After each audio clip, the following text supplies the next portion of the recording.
Привет, дорогие друзья! Сегодня я хочу показать вам универсальный узор, которым связан такой джемпер, который вы видите на картинке. Таким узором можно связать и свитер, и пуловер, и кардиган, носки, шапку, шарфик, варежки, митинги, снуд, все что угодно. Такой узор подойдет и для мужских изделий, и для женских, и для детских.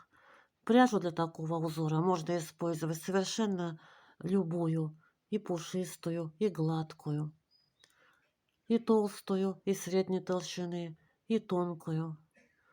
Такой узор легко запоминается, быстро вяжется. Я покажу, как вязать такой узор поворотными рядами и как его вязать по кругу.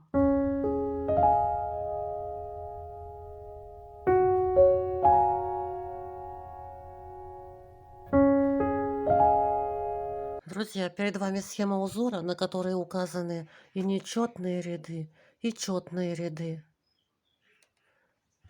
А вот образец, который я связала из толстой пряжи на спицах номер 7. Это его лицевая сторона, это изнаночная сторона, которая действительно напоминает переплетение кольчуги. Полотно получилось выпуклое, рельефное, объемное и такое вот толстое, из толстой пряжи.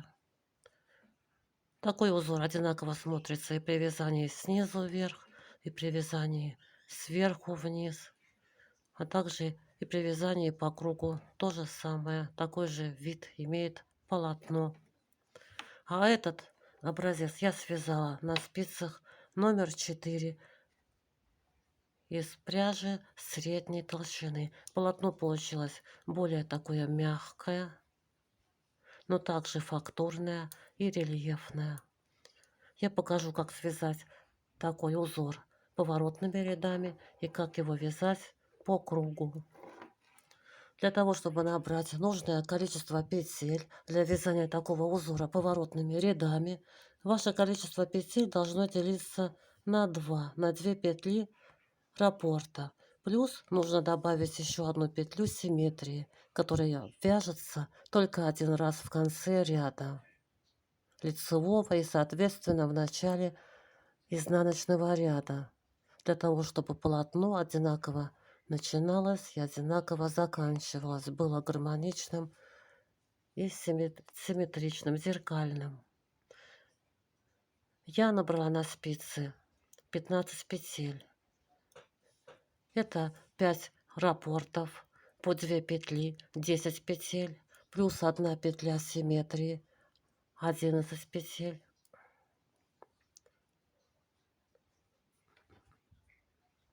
Для того, чтобы набрать нужное количество петель для вязания такого узора поворотными рядами, ваше количество петель должно делиться на 2, на 2 петли раппорта. Плюс необходимо добавить одну петлю симметрии, которая вяжется только один раз в конце лицевого ряда и, соответственно, в начале изнаночного ряда. Она нужна для того, чтобы узор был одинаковым, зеркальным в начале полотна и в конце полотна. Плюс добавляете 2 кромочные петли, которые обозначены на схеме плюсиками. Я для образца набрала 15 петель. Это 6 раппортов по 2 петли, 12 петель, плюс 1 петля симметрии. Я ее выделила маркером. 13 петель и плюс 2 кромочные петли.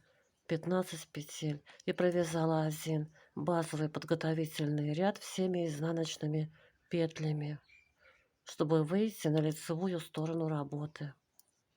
И несколько раппортов вверх провязала.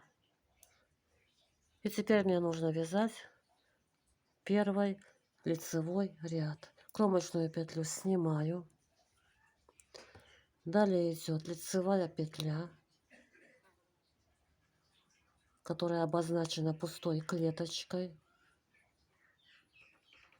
И далее черточка с наклоном влево на этой схеме означает снять петлю нить за работой. Нить у нас за работой. Вводим правую спицу справа налево внутрь петли. и переснимаем петлю, не провязывая. Мы провязали раппорт узора из 2 петель. Повторяем раппорт узора до конца ряда. Лицевая петля, пересняли петлю, лицевая петля, пересняли петлю, лицевая, следующую пересняли, лицевая петля, следующую пересняли нить за работой, лицевая петля и пересняли. Мы провязали все раппорты узора по 2 петли, которые мы набрали, и в конце ряда провязываем петлю симметрии. Маркер переснимаю, которым я ее выделила, и провязываю одну лицевую петлю симметрии. Кромочная петля, изнаночная, бабушкина петля. Мы провязали первый лицевой ряд. Работу разворачиваем на изнаночную сторону и вяжем второй изнаночный ряд слева направо. Кромочную петлю снимаем. Далее у нас идет одна лицевая петля. В изнаночном ряду она обозначена вот такой жирной большой точкой. Провязываем лицевую петлю. Это была петля симметрии. Маркер переснимаем, которым мы выделили эту петлю. И далее начинаем провязывать раппорт узора по 2 петли. Нить переводим вперед работы, переснимаем петлю. Следующая петля лицевая. Мы провязали раппорт узора. Провязываем так все раппорты узора по 2 петли до конца ряда. Переводим нить вперед работы, переснимаем петлю, лицевая петля. Еще один раппорт узора провязали. Нить переводим вперед работы, переснимаем петлю, вводя правую спицу в петлю справа налево. Нить перед петлей, перед работой. Лицевая петля. И так повторяем до конца ряда. Переводим нить вперед работы, вводим правую спицу внутрь петли справа налево, переснимаем петлю. Лицевая петля. Нить вперед работы, переснимаем петлю, лицевая петля. Переводим нить вперед работы. Здесь у меня что-то зацепилось. Вперед работы, переснимаем петлю, лицевая петля и кромочная петля. Мы провязали второй ряд узора. Работу разворачиваем на изнаночную сторону. Третий лицевой ряд провязываем всеми лицевыми петлями. Кромочную петлю снимаем и все петли лицевые до конца ряда.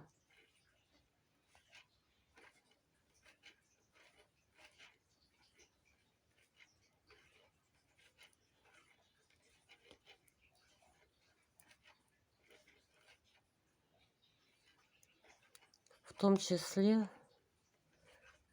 и петля симметрии, тоже лицевая.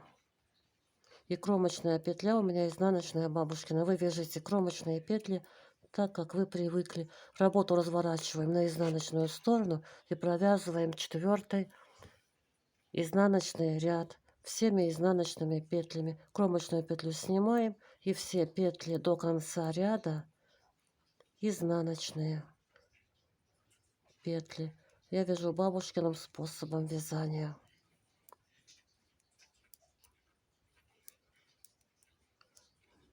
До конца ряда провязываем все петли изнаночными. Кромочная петля у меня также изнаночная бабушкина петля. Мы провязали раппорт узора вверх по вязанию из 4 рядов. И далее повторяете раппорт с 1 по 4 ряд. А теперь я покажу, как вязать такой узор по кругу, круговыми рядами. Для того, чтобы набрать нужное количество петель для вязания такого узора по кругу, ваше количество петель должно делиться на 2. на 2 петли раппорта. Кромочные петли и петлю симметрии набирать не нужно, а нужно набрать одну петлю для замыкания петель в круг. На спице самым обычным набором петель длинный хвост я набрала 41 петлю и замкнула петли в круг. У меня на спицах осталось 40 петель и провязала один ряд всеми лицевыми петлями, подготовительный ряд. И затем начала вязать узор с первого ряда по 4. Повторила так 3 раппорта узора. И сейчас мне нужно вязать первый лицевой ряд. После маркера начала ряда начинаем вязать раппорт узора. Он такой же, как и при поворотном вязании в первом лицевом ряду. Лицевая петля. Я вяжу классическим способом вязания при вязании по кругу. Лицевая петля. Следующую петлю переснимаем. Рабочая нить за работой. Вводим правую спицу внутрь петли справа налево, переснимаем. И так повторяем до конца ряда раппорт узора. Лицевая петля, переснимаем петлю. Лицевая петля, переснимаем петлю. Лицевая петля, переснимаем петлю. Так до конца ряда провяжите самостоятельно. Лицевая петля и переснимаете петлю. Я довязываю лицевой ряд до конца. Лицевая петля в конце ряда и переснимаю петлю. Маркер начала ряда переснимаю и начинаю провязывать второй четный ряд, который также является лицевым рядом, вяжется также справа налево. Итак, после маркера начала ряда я провязываю раппорт узора. Это у меня 1 изнаночная петля. Я вяжу классическим способом вязания. Одну петлю переснять, нить за работой. Мы провязали раппорт узора. Повторяем раппорт узора до конца ряда. 1 изнаночная петля, нить за работой, петлю следующую переснимаем. 1 изнаночная петля, нить у нас за работой, петлю переснимаем. 1 изнаночная петля, нить за работой, петлю переснимаем. 1 изнаночная, петлю переснимаем. 1 изнаночная, петлю переснимаем. И так повторяем до конца ряда. 3 и 4 ряды при круговом вязании провязываются всеми лицевыми петлями. Далее повторять начинаете узор опять же с 1 по 4 ряд вверх по вязанию. Друзья, на этом у меня все. Я желаю всем легких петелек, вяжите с удовольствием. Большое всем спасибо за добрые комментарии, за лайки, за подписки. До новых встреч. Пока-пока.